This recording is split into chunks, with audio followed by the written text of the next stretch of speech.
ከ3 እስከ 4 ሰዓታት ይፈጅብን ነበር። ስለሄድሽባቸው ከተሞችና ስላጋጠሙሽ ነገሮች ታውሪልኝ አፌን ከፍቼ ነበር የምሰማሽ።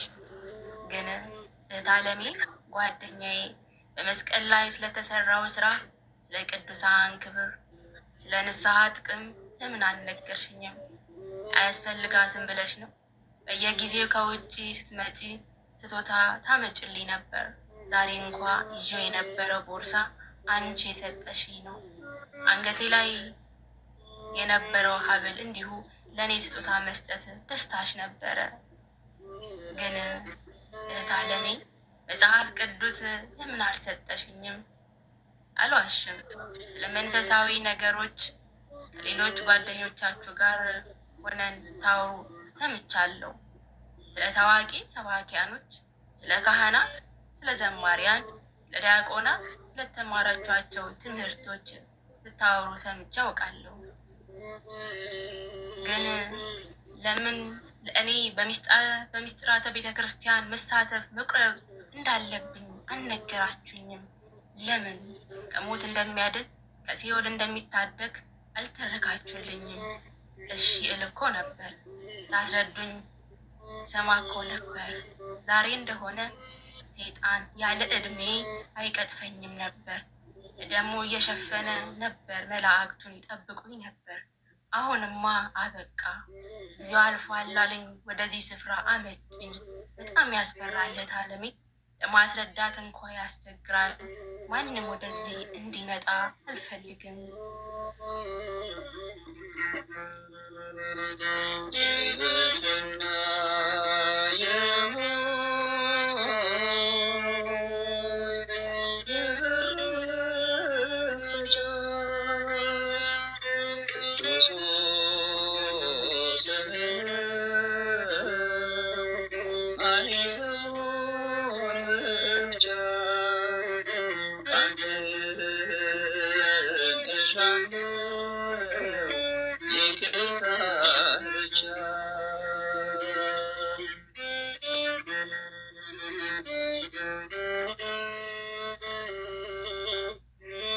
ጓደኛዬ፣ እህት አለሜ፣ ሚስጥረኛዬ፣ አንቺ እኮ ለእኔ ከምንም በላይ ስጦታዬ ነበርሽ።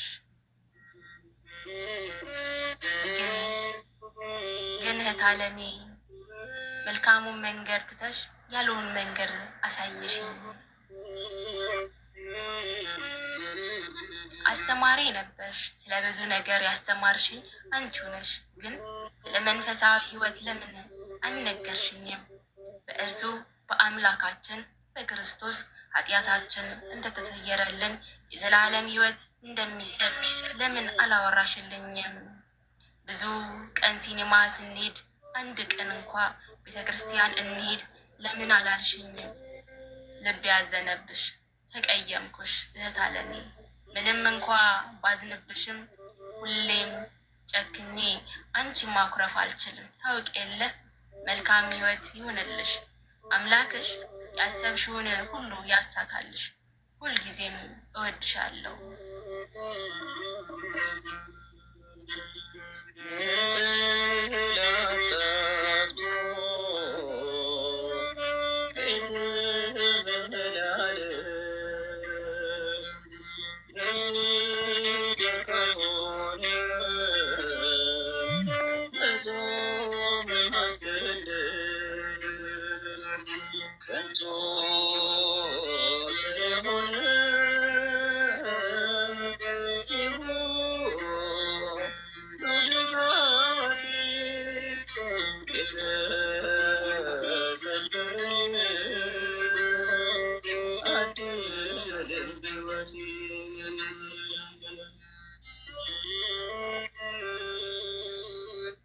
አንዳንድ ቦታ አልነበብም ካለሽ ቀለሙን ያበላሸው የተንጠባጠበው እንባዬ ነው።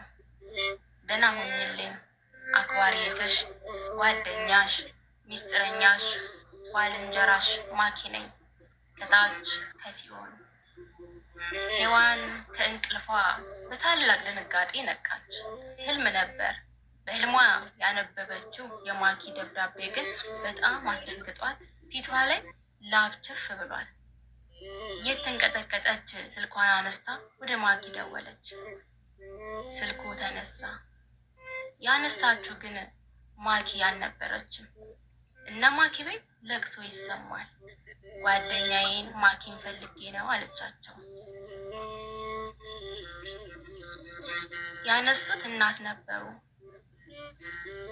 በስቂቃ አይ ማኪንማ የመኪና አደጋ ነጠቀኝ፣ ጉልበተኛ ሰይጣን ነጠቀኝ፣ ለማን አቤት ይባላል አሏት። የዮሐን ሞባይል ከእጇ ወደቀ። ማኪን የመኪና አደጋ በህልሟ ያነበበችው የማኪ ጥያቄ ይጮህባት ጀመር። ለምን አልነገርሽኝም? ለምን ጓደኛዬ፣ እህት አለሜ፣ ባልንጀራዬ ለምን አልነገርሽኝም? ለምን?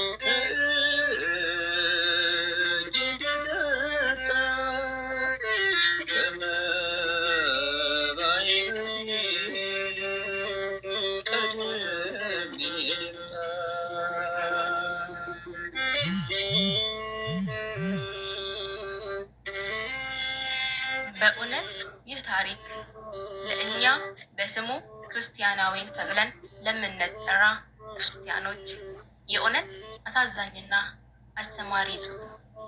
እስቲ ራሳችንን እንፈትሸው። አሁን ባለንበት ዘመን ስንቶቻችን ይሆን ለምንወዳቸው ጓደኞቻችን እግዚአብሔርን መንገድ ስለ ሃይማኖታችን የምንማማር፣ የምንጠይቅ፣ የጽድቅን ጎዳና የምንፈልግ? ስለዚህ እናንተ ሰው በእውነት የምወደው የምወዳት ጓደኛዬ ነው ካላችሁ ምቀኝነትን፣ ተንኮልን፣ ዘረኝነትን ወደኋላ ጥለነው አሁኑኑ መንፈሳዊ ትምህርቶችን በመማማር ይልመድብን። ጊዜው የከፋ በመሆኑ ስለ መንፈሳዊ ነገር ከሚያወራን ወደ ቤተ ክርስቲያን እንሂድ፣ ሰንበት ትምህርት ቤት እንማር ከሚለን ይልቅ ስለተለያዩ ነገሮች የሚያወራንን እንወደው ይሆናል። ተወዳጆች ሆይ ጌታችን አምላካችን ኢየሱስ ክርስቶስ ለነፍሳችን የሚሆን መንገድ ያሳየን። አንዳችን ለአንዳችን መንገድ ጠቋሚዎች፣ አስታቢዎች እንሆን። ራሳችንን እንፈትሽ። ልዑል እግዚአብሔር እድሜ ለንስሐ ይስጥ። አሜን። ወስብሐት ለእግዚአብሔር።